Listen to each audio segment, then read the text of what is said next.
নিমেষে ফিরবে সৌভাগ্য, বাড়িতে হবে টাকার বৃষ্টি। মাত্র 2 দিন এই জায়গাগুলিতে রাখুন হলুদ। বাস্তুমতে হলুদের খুব গুরুত্ব রয়েছে। ইতিবাচক শক্তি সঞ্চার করার জন্য এটি যে কোনো ধর্মীয় কাজে ব্যবহৃত হয়। হলুদ শুধুমাত্র ইতিবাচক শক্তিকে আকর্ষণ করে না, এটি সম্পদ এবং সমৃদ্ধি আকর্ষণ করতেও সাহায্য করে। বাস্তুশাস্ত্র অনুসারে বাড়িতে হলুদের গুঁড়ো বা টুকরো রাখা শুভ বলে মনে করা হয়। কিন্তু হলুদ ঘরের কোন কোণে রাখলে কিভাবে উপকার পাওয়া যায়?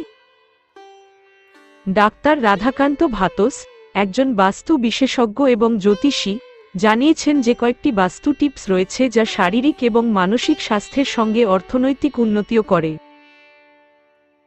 বাস্তুশাস্ত্র অনুসারে বাড়ির রান্নাঘরে হলুদের গুঁড়ো রাখা খুব শুভ বলে মনে করা হয়।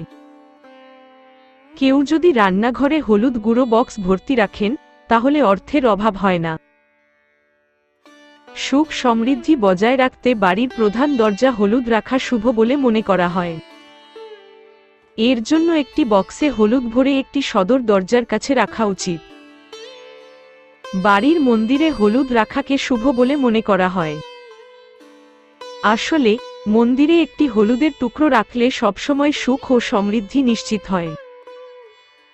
অর্থের প্রবাহ বাড়ানোর জন্য বাস্তুশাস্ত্রে হলুদের একটি টুকরো নিরাপদে রাখা শুভ বলে মনে করা হয়।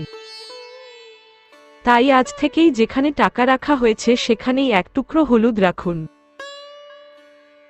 যদি কোনো ব্যক্তি তার পার্সে হলুদের টুকরো রাখেন, তবে তিনি অর্থের অভাবের মুখোমুখি হবেন না। হলুদ অর্থ আকর্ষণ করতেও খুবই কার্যকারী।